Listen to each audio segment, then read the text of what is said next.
Assalamualaikum warahmatullahi wabarakatuh. Alhamdulillah nahmaduhu wa nasta'inuhu wa nastaghfiruh. Wa na'udzu billahi min shururi anfusina wa sayyiati a'malina. May yahdihillahu fala mudilla lahu wa may yudlilhu fala hadiya lahu. Asyhadu an la ilaha illallah wahdahu la syarika lah wa asyhadu anna nabiyyana Muhammadan 'abduhu wa rasuluhu la nabiyya ba'dah. Allahumma shalli wa sallim 'alaihi wa 'ala alihi wa sahbihi wa man ittaba'ahum bi ihsan ila yaumil qiyamati amma ba'd. Qala Allah ta'ala bil Qur'anil Karim, a'udzu billahi minasy syaithanir rajim. Fa idza qadaytumus shalata fadhkurullaha qiyaman wa qu'udan wa 'ala junubikum. Fa idza ma'antum faqimus shalah. Innas shalata kanat 'alal mu'minina kitaban mawquta. Alhamdulillah, hadirin para jamaah yang sama-sama mengharap ridha Allah Ta'ala. Puji syukur kehadirat Allah Ta'ala atas segala limpahan rahmatnya, nikmatnya kepada kita semua, terutama sekali nikmat iman, Islam, sehat. Jadi taklim malam ini kita lanjutkan dari kitab hadis Bulughul Maramnya yang kita kemarin sudah masuk bab sholat ya. Dan kita lanjutkan dalam hadis riwayat daripada Al-Imam An-Nasa'i bahwa dari sahabat Ali, riwayat Imam Nasa'i, Imam Ibnu Majah, An Ali radhiyallahu anhu qala, beliau berkata, kana li ma'a Rasulillah sallallahu alaihi wasallam marsalah, bahwa untukku bersama Rasul sallallahu alaihi wasallam, maksudnya ini di kediaman Rasul, ya, marsalan, ada dua tempat, dua celah, dua pintu.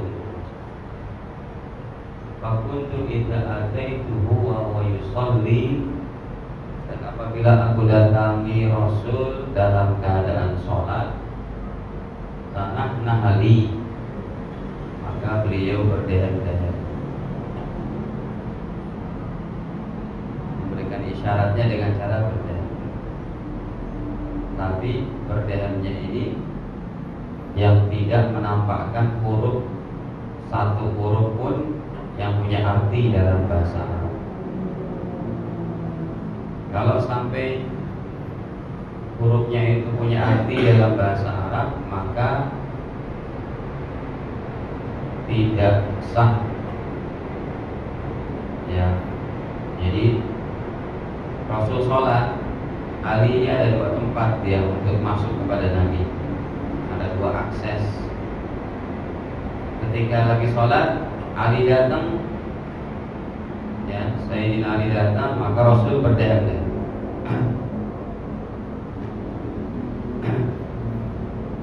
Asal tidak terbentuk huruf yang punya arti, maka itu tetap sah sholat. Jadi dari hadis ini juga, seumpamanya kita lagi sholat, kemudian ada orang yang memberikan salam, ya. Tadi udah ada Pak Akuannya. Terima kasih Pak. Jadi kalau kita lagi sholat, ada yang datang berikan salam, Assalamualaikum, lagi sholat di dalam rumah. Kalau kita jawab Waalaikumsalam, batal tidak sholat? Batal. Karena ada omongan, ada tanya jawab, ada interaksi dua arah. Tapi kalau dilakukan seperti ini, Assalamualaikum, ataupun dia mengeraskan takbirnya pas ruku, Allahu Akbar, supaya orang di luar tahu kalau dia lagi sholat, sedang sholat, maka itu masih tidak apa. Sekiranya tamunya ini kita yakini tidak begitu penting lah, ini tamu mau ngasih surat edaran RT, ya seperti tadi saja ungkapannya, apresiasinya, reaksinya begitu saja. Allah Sami'allahu liman hamidah. Tapi kalau sekiranya itu tamu penting, Assalamualaikum Pak, rumahnya di belakang kebakaran itu, jangan dia malah cuma berdehem ataupun Allahu Akbar, tinggalkan saja itu boleh. Karena dalam keadaan yang berbahaya, ya. Jadi seorang membatalkan sholatnya dalam keadaan genting seperti ini boleh. Atau seumpamanya bapak lagi sholat di kampung-kampung itu Pak, sampai di desa-desa, di tempat kami contohnya ada itu di pematang sawah tempat sholat segini tuh. Dulu ketika saya masih belajar di Pakistan, kalau kita lagi buat usaha dakwah di pelosok pedalaman, itu ada musola para petani cuma dari batu bata, tingginya segini, kotak, ya. Jadi kalau hujan, kalau matahari ya pemanasan. Nah, ketika kita lagi sholat, di depan ada sungai, orang buta mau lewat situ, mau nyemplung kemana? Sungai. Itu sholat kita boleh dibatalkan, bukan sekedar berdehem-dehem, batalkan. Selamatkan orang itu. Di sini Allah Taala insya Allah memaklumi keadaan seorang hambanya, dan bahkan diperintahkan wa ta'awanu 'alal birri wat taqwa, saling tolong menolong dalam kebaikan. Batalkan sholat tidak apa, nanti sholat lagi kan gitu. Baik. Hadirin, kita lihat hadis yang lain. Wa an Ibnu Umar radhiyallahu anhuma, dari Sayyidina Abdullah bin Umar Ibnul Khattab. Ini contoh bahasa hadis seperti ini. Tulisan Umar yang Umar Sayyidina Umar bin Khattab Amirul Mukminin, maka tulisan Umarnya tidak pakai wawu. Ini kaidah ini dari mereka, ketetapan dari para ulama. Kalau Umarnya dituliskan tidak pakai huruf wawu, maka ini namanya Umar Amirul Mukminin Sayyidina Umar bin Khattab. Tapi nanti Bapak akan mendapati Umar juga Umar, tapi di sini ada wawunya, maka itu maksudnya Umar yang lain. Kalau beliau berkata, qultu li Bilal, saya berkata kepada Bilal, kaifa ra'aitun Nabi sallallahu alaihi wasallam, kaifa ra'aitan Nabi sallallahu alaihi wasallam yaruddu alaihim haina yusallimuna alaihi. Wahai Bilal, bagaimana kamu menyaksikan Rasul menjawab salam mereka haina yusallimuna alaihi, ketika mereka memberikan salam kepada Nabi, wa huwa yusalli, sedangkan Rasul dalam keadaan sholat. Bagaimana itu tindakan Nabi? Ya, kata Abdullah bin Umar kepada Sayyidina Bilal radhiyallahu anhu. Qal, maka sahabat Bilal menjawab, yaqulu hakada, Bilal berkata seperti ini, wa basata kafahu, dan beliau membentangkan tangannya. Jawab salamnya itu lagi sholat, ya, bisa seperti ini, ya. Jadi nggak pakai ucapan. Kalau memang ada orangnya, kasih isyarat. Assalamualaikum ya Rasul. Rasul lagi sholat. Ya, tapi kalau orangnya di luar rumah tidak kelihatan, boleh juga dengan aba-aba takbir seperti tadi. Jadi sholat itu ya agak fleksibel juga. Gerak sekali dua kali itu masih tidak apa. Kalau udah banyak gerak, ini yang ulama ada yang sampai menghukumi batal, lebih dari 3 yang tidak ada perlunya dalam satu rukun. Kemudian dari Abu Qatadah radhiyallahu anhu, beliau berkata, ya, karena Rasulullah SAW yusolli wa huwa hamil Umamah binti Zainab. Rasul pernah sholat menggendong Umamah binti Zainab.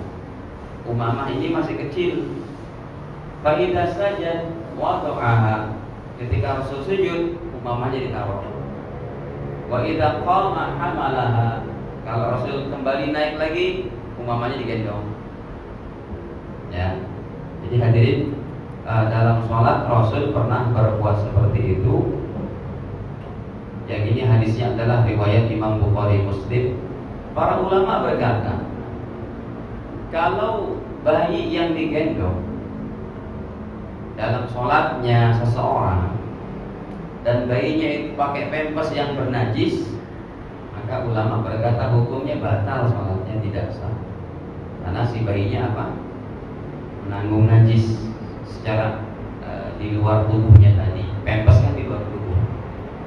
Karena kalau menanggung najis dalam tubuh kita kan semuanya najis. Jadi ini diartikan oleh para ulama kalau Rasul sallallahu alaihi wasallam menggendong Umamah binti Zainab, Umamah ini dalam keadaan suci, dalam keadaan tidak ada air kencingnya kayak kita, kayak anak-anak kita. Jadi kalau sekarang kan pakai pampers. Nah kalau pampers itu dia mengumpul sudah digendong, ini batal sholatnya karena hamil najis. Berarti si musolli, orang yang sholat itu dia lagi memangku atau memegang, membawa benda najis, tidak sah. Wali Muslim, dijelaskan oleh Imam Muslim, wa huwa ya'ummun nas bil masjid, yaitu Nabi sedang mengimami para sahabat bahkan di masjid kejadiannya. Ya. Umamah binti Zainab ini adalah anak angkatnya Nabi, putrinya Zainab. Zainab ini salah satu istri Rasul SAW. Baik. Lalu gimana Pak kalau kita ada nyamuk? Lagi sholat ada nyamuk, ditekuk, darah berceceran di sini, batal nggak sholat?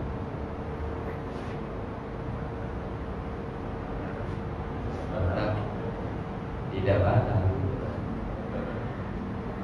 Darah nyamuk itu kan darah manusia ya. Nyamuk punya darah? Nggak tahu kalau nyamuk masuk sini.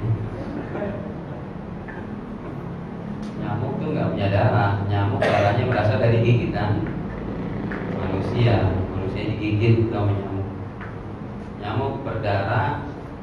Nyamuk berdarah. Ada nyamuk di tepis sama dia begini, darahnya keluar. Hukumnya darah memang najis, tetapi para ulama diantaranya menyatakan darah yang ada sedikit, ya, darah manusia, darah segar itu dimaaf, termasuk darah nyamuk, ya, dimaaf, tidak apa.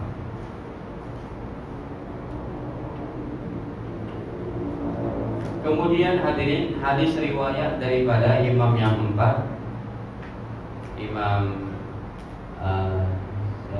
Abu Dawud, Tirmidzi, Nasai, Ibnu Majah, Washahahu Ibnu Hibban, dan dinyatakan sahih oleh Imam Ibnu Hibban, bahwa dari Abu Hurairah radhiyallahu anhu, qala Rasulullah sallallahu alaihi wasallam, Rasul bersabda, uqtulul aswadain bis shalah, bunuhlah dua benda binatang hitam jika Anda lagi sholat. Yang pertama al-hayyah, ular, wal aqrab, serta kalajengking. Ini hadisnya sahih, dan sahabat Nabi bersabda, kalau kamu lagi sholat ada ular kalajengking, bunuh. Ini kan kalimatnya Nabi masih umum. Apakah boleh seorang lagi sholat kepada ular, ini arah kiblatnya, ularnya lari ke sana.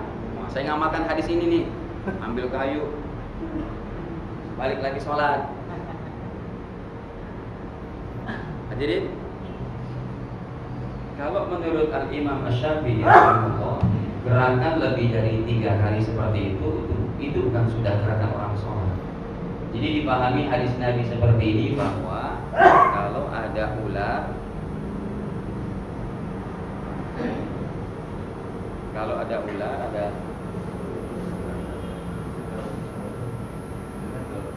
tadi udah benar-benar maknanya.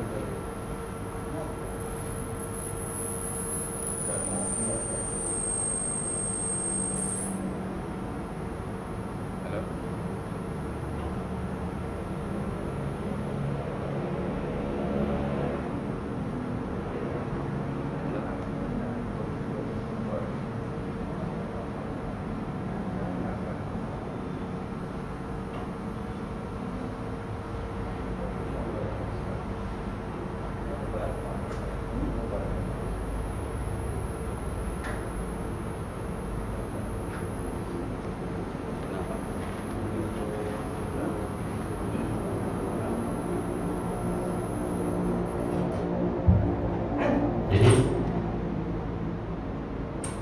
Nabi katakan, bunuhlah 2 binatang yang berbahaya ini, ular serta kalajengking lagi sholat.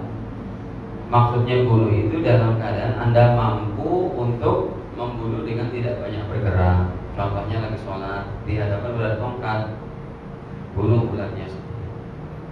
Boleh sekali, 2 kali, 3 kali. Tapi kalau udah sampai lari ke sana, lari ke sini, batalkan saja sholatnya. Kalau memang itu binatang berbahaya, batalkan sholatnya, nanti sholat lagi.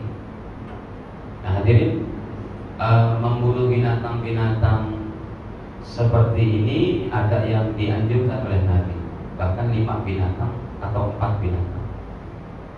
Ya, dalam hadis-hadis yang lain, Nabi katakan boleh dibunuh ada 4 atau 5 binatang. Yuqtalna bil halal wal haram.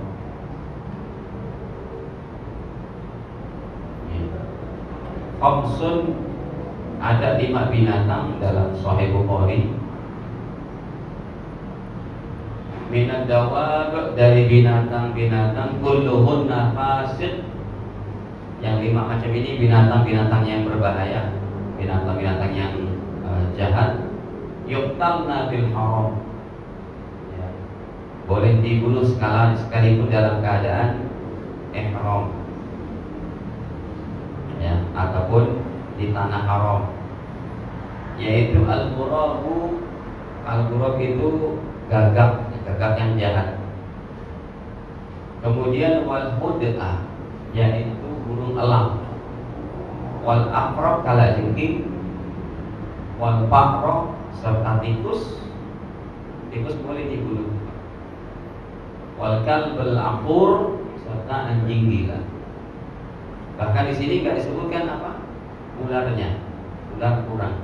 Ya, berarti sunnah bunuh ular pakai hadis yang lain, hadis yang tadi, hadis tentang sholat. Nah ini boleh dibunuh, bahkan hukumnya jadi sunnah karena binatang-binatang ini berbahaya. Baik hadirin, ini selesai untuk bab syarat-syarat sholat. Kita akan masuk bab sutratil musolli, yaitu bab tentang tabir bagi orang yang sholat, atau penghalang, satir, ya, bagi orang yang sholat. Karena orang yang sholat ini tidak boleh dilewati. Sebab kalau ada orang lagi sholat dilewati, itu dia dengan sengaja berdosa. Makanya ada bab sutratil musolli. Baik, sebelumnya tanya ke Pak. Silakan. Orang tua manggil kita, ibu kita manggil. Ibu kita manggil, seberapa pentingnya, kira-kira menurut sangkaan Anda seperti apa? Maka tetap jangan dibatalkan, kecuali Allah dan Rasulnya. Ya, telepon ini juga panggilannya darurat. Kasih apa saja dengan apa takbir. Sebab sholat yang boleh dibatalkan adalah panggilan, tapi kan Rasul udah gak ada. Jadi kalau khusus Rasul bukan ada. Nah, ada kejadian lagi sholat terawih ini, ya, lagi sholat. Kemudian kawan kita ini dia punya penyakit tensi dahsyat ya. Ternyata dia jatuh terus. Ya, kita nggak tahu, ya, kita biarin aja dia langsung kalau ada yang bantu itu batal apa? Iya, kalau memang rupanya dia parah seperti itu, dua orang kanan kirinya boleh batalkan tolong orang. Ya, jangan dibiarkan. Kan ada kanan kiri itu, ada orang itu batalkan, mungkin digotong satu tempat, diberikan pertolongan semampunya. Nanti sudah selesai orang sholat, gantian yang dua orang itu sholat. Jangan dibiarkan kalau ada itu. Persis kalau seumpamanya kejadian lagi sholat Jumat, udah ngimamin imam, ternyata ininya berdengung terus. Dari takbir pertama, satu orang yang di depan punya inisiatif masuk ke sana, nggak apa, batalin dulu, tulin, balik. Ya, kan gak enak tuh Pak, sholat diiringi. Ada kadang-kadang di satu masjid. Nah, ini kalau bisa kita yang udah ngaji harus ngerti. Kita boleh korbankan sebentar gitu ikutan sholat kita dari takbir pertama dengan imam demi kemaslahatan apa? Kalau di sana kan posisinya Ya, kita di sana di pojok gitu. nggak apa-apa, Lewat jalan aja. Kan yang tidak boleh berarti pas imam. Ya. Pak, kalau HP kita bunyi, Ambil Pak. ambil Switch off. Matiin itu. Iya. Jual. Matiin. Nanti Enggak batal kan? nggak banyak itu kan. Nanti kan yang lempar keluar nanti ambil orang. Matikan aja. Kadang ada orang yang dia masya Allah sholatnya udah nyanyiannya mending enak gitu. Kucing garong lah, nyanyian orang fasik gitu, mengganggu sangat itu dalam sholat. Ambil, matikan.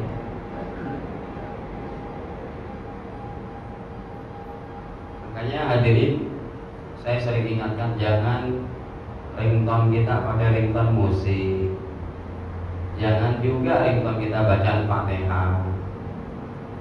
Dibawa nih handphone nih ke dalam WC, panggilan masuk datang, ringtone-nya Fatihah. Alhamdulillahirabbil alamin, la ilaha illallah. Dalam WC baca Fatihah. Kita dengar Pak lagi waktu, ya lebih. Tiba-tiba seorang dangdutan orang-orang Indonesia yang lagi haji, loklak, la ilaha illallah, depan Ka'bah. Jadi ringtone nggak usah musik, serta jangan sok Islami banget pakai suara adzan lah. Ada saya nemu ini Pak, pengalaman di Kalimalang sana. Seorang penjahit dia handphonenya bacanya Fatihah. Jadi kalau udah ada yang manggil dia berdiri, dia nggak angkat dulu sampai Fatihahnya tuntas. Udah, ini lama banget kayak diangkat, dimatiin, nolak rezeki berarti itu. Aturan dia harus bisa jahit berapa setel kan, panggilan. Saya tanya, Pak kenapa sih nggak diangkat-angkat? Tadi saya telepon, Ustaz kata guru ngaji saya sampai tuntas Al-Fatihahnya. Siapa suruh pakai ringtone Fatihah? Kan lama itu. Gimana kawal Baqarah itu? Alhamdulillahirabbil alamin, arrahmanir rahim, maliki yaumiddin. Kadang-kadang angkat nih. Dia mau sampai waladhdallin, ya Allah. Jangan. Amin. Yang normal aja lah. Ya. Handphone ini bisa jadi fitnah juga. Sekalipun ia ada kegunaannya, Tapi kalau udah salah pakai itu banyak mudarat. Ya, lagi sholat lah bunyi dari apa itu? Rakaat pertama bunyi yang tidak sangat mengganggu. Baik. Hadirin, babu sutratil musolli, bab tentang yaitu sutroh bagi orang yang sholat, penghalang. Jadi kalau kita sholat di depan gak ada tembok, gak ada tiang, kita sholat semuanya kebagian tempat di sana, nah itu usahakan pakai sutroh. Makanya di masjid-masjid yang besar, kalau di sini mah nggak perlu sutroh, kayaknya masjid yang kecil, sholat bisa kita langsung berhadapan dengan penghalang-penghalang tembok, tiang. Ada masjid besar Pak di beberapa tempat, ya kita minta itu supaya dibuat sutroh segini pakai papan, ya dibuat ada balok tipisnya, sini papan 30 cm lah. Nanti kalau mereka mau sholat sunnah ba'diyah qobliyah pakai itu di depannya. Karena masjidnya besar, supaya orang tidak melewat. Bagus. Itu sunnah. Kalau di sini mau dibuat juga nggak apa-apa, tapi orang mudah lah menghalangi sholat tembok langsung. Baik. Hadis pertama diantaranya Nabi bersabda dari Abu Juhaim bin Harits. Qala, beliau berkata, qala Rasulullah SAW, Rasul bersabda, "Lau ya'lamul mar", kalau saja orang yang melewati baina yadayil musalli, di hadapan orang yang sholat, kalau tahu dia dosanya, maka alaihi minal ismi, apa-apa yang akan dia dapati dari dosanya melewati orang yang sholat, lakan ayyaqif arba'ina, maka lebih baik dia untuk berdiri selama 40 hari 40 malam, khairan, itu lebih baik lahu baginya min ayyamur baina yadayhi, daripada dia harus melewati orang yang lagi sholat 40 malam. Makanya hati-hati, dan yang tidak boleh dilewati, yang tidak ada perbedaan pendapatnya itu yang dia sholatnya berbatasan dengan jarak sujud, ya, jarak sujud. Jadi kalau dia sudah lewat jarak sujud, sebagian ulama masih boleh.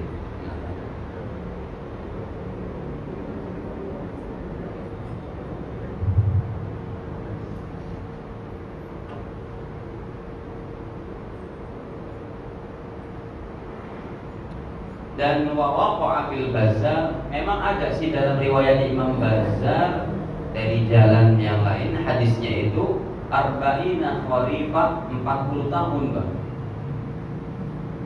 Ya, berdiri dia melewati orang sholat 40 tahun lebih baik. Hadirin, dari Aisyah radhiyallahu anha, beliau berkata, su'ila Rasulullah sallallahu alaihi wasallam fi ghazwatit Tabuk. Rasul pernah ditanya dalam peperangan Tabuk an sutratil musalli, dari sutrohnya atau tabir bagi orang yang sholat seperti apa, besarnya, tingginya. Qal, Nabi menjawab, mislu mu'akhiratir rahli, yaitu atau mu'akhiratir rahli, seperti belakang daripada tempat duduk pelana di kuda itu. Pelana itu kan ada tuh belakangnya, segitulah, kurang lebih segini dengan tempat duduknya ada begitu. Ya. Jadi nanti ada penjelasan lagi. Kalau memang tidak satu hasta, nanti ada boleh kurang atau dengan 3 garis saja. Nih nanti ada pada hadis selanjutnya. Atau kita lagi di rumah, ya sholat di rumah, kalau memang nggak menghadap tembok, cari satu benda untuk menutupi. Atau Anda sholat di masjid yang luas, kayak Masjid Al-Azhar sini, di depan wali kota, ya Anda lagi sholat ini, tahiyat masjid, jaraknya masih jauh tuh, luas, takut ada orang lewat, Anda bawa tas, pakai taruh tas depan. Itu namanya Anda mengerti ilmu. Ya. Baik. Dari Sabra bin Ma'bad al-Juhani, Rasul bersabda, liyastatir ahadukum fi sholati walau bisahmin.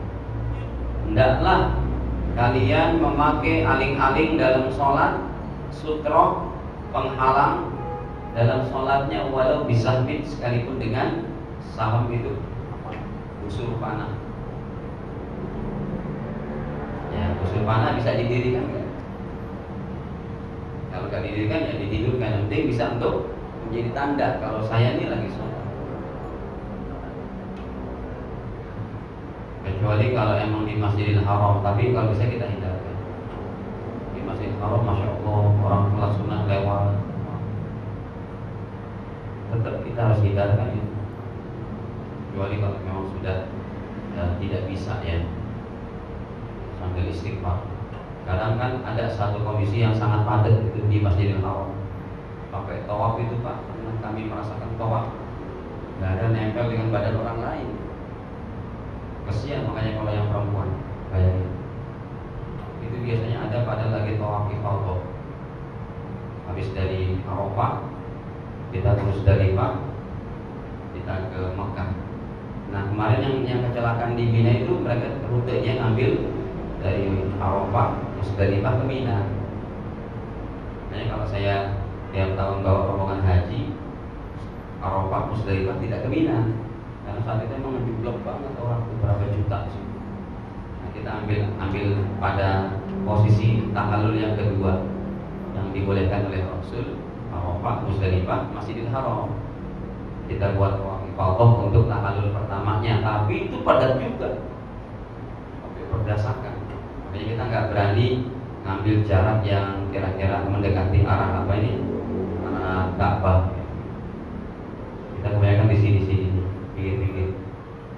Karena jamaah suami istri kan, kasihan yang para wanitanya. Ini kan foto lama ya. Kalau sekarang sudah ada bertingkat-tingkat pakai rodanya itu.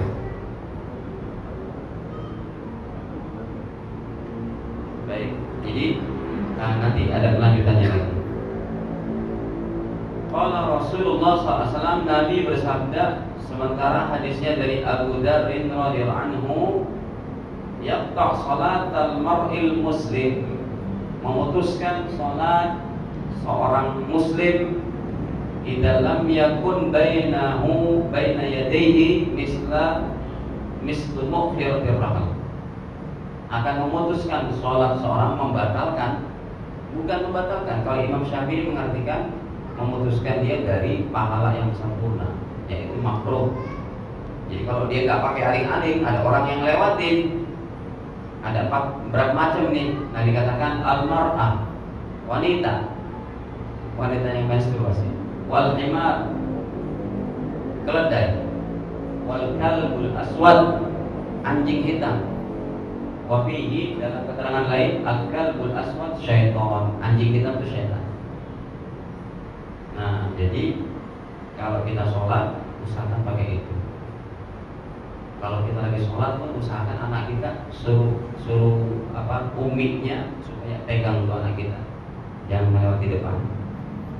Kalau anak kita mau melewati kita gitu. Karena sholat kita mau dilewatin apa saja makruh, termasuk dilewatin kucing juga makruh.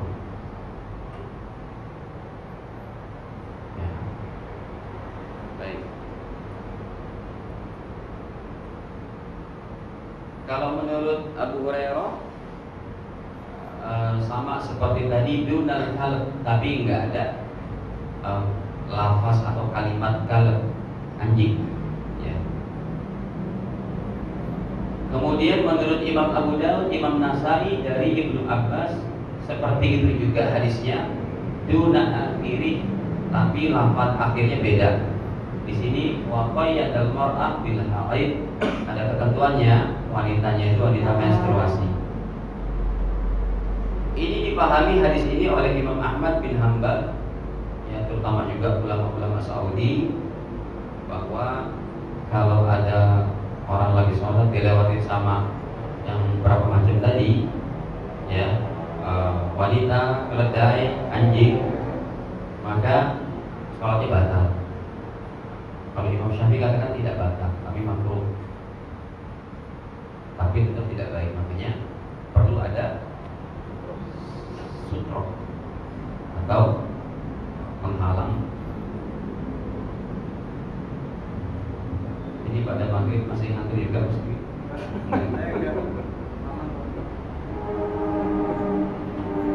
Bapak yang tadi sholat di sini kemana? Yang masih muda tadi.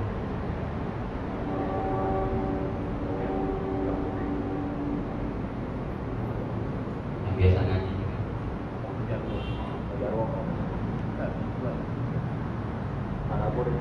Nah, ada kerja ya? Kerja malam. Biasanya ikut kan Bapak itu?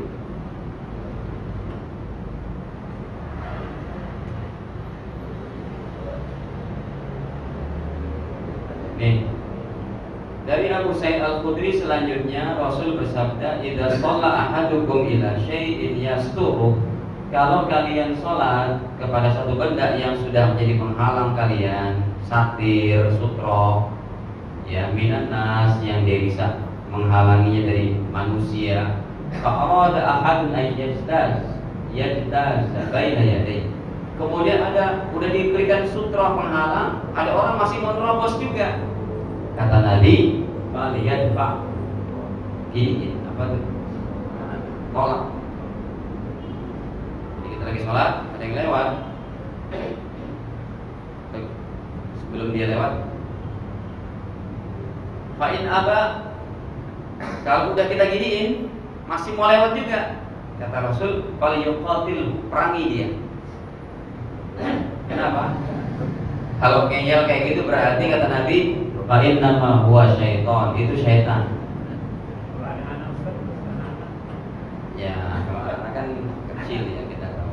Ini kalau Anda tidak tahu orangnya, tiba-tiba diginiin masih mau lewat juga, wah syaitan itu, perangin aja Pak Cek belum. Lalu kalau kita hadir gimana? Ada yang melewat juga kalau itu betul setan. Ya nggak apa-apa. Kadang kita kalau kedatangan gitu kita merinding, itu perasaan aja. Coba dihilangin perasaan itu. Ayo, mana teh ayam naon? Enggak. Baik. Kemudian dari Abu Hurairah radhiyallahu anhu, Nabi bersabda, "Idza shalla ahadukum falyaj'al tilqa'a wajhi syai'a." Kalau kamu sholat, letakkan di hadapanmu sesuatu apapun. Nih, lihat penentuannya dari Nabi. Fa illam yajid falyamsik 'asa. Kalau dia nggak dapat yang lain, boleh tongkat. Tancepin tongkat. Kan di Masjid Nabawi dan apa itu material rumah-rumah para sahabat adalah tanah, ya tanah. Kata Nabi, tongkat. Fa illam yakun fali. Kalau tongkat pun enggak ada, fal yakhuttu khatta. Boleh digaris. Di tanah yang dia sholat itu digaris sebagai penanda. Nah, makanya kalau kita bawa tas, enggak tas. Anda lagi beli akuan di masjid sambil masih ada pegang ini. Wah, saya mau sholat sunnah nih, taruh aja. Sendal Ustaz, Iya. plastik sendal. Sendal.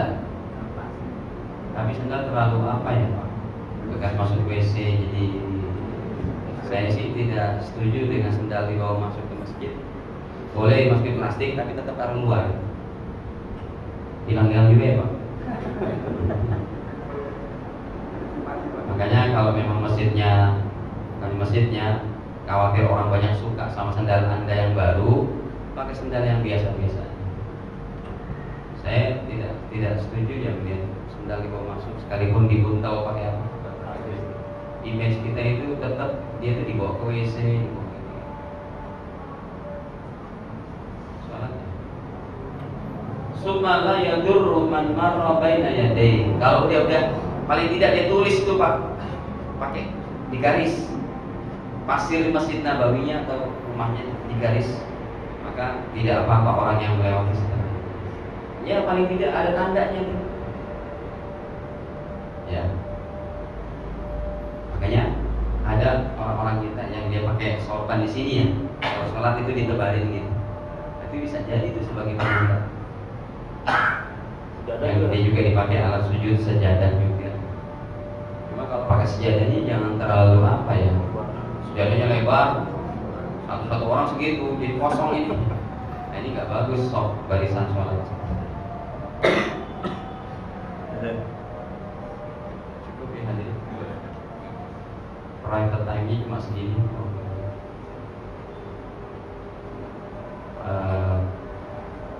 Tapi sekarang udah sama lah. Darul Arqam pun segitu ya. Pelan-pelan lah. Penting bisa membaca terus kitabnya, hadis-hadisnya. Demikianlah hadirin sama-sama rahmatullah. Insyaallah kita lanjutkan pada pertemuan 2 minggu lagi. Baiknya dari Allah Taala dan Subhanallah wa bihamdihi.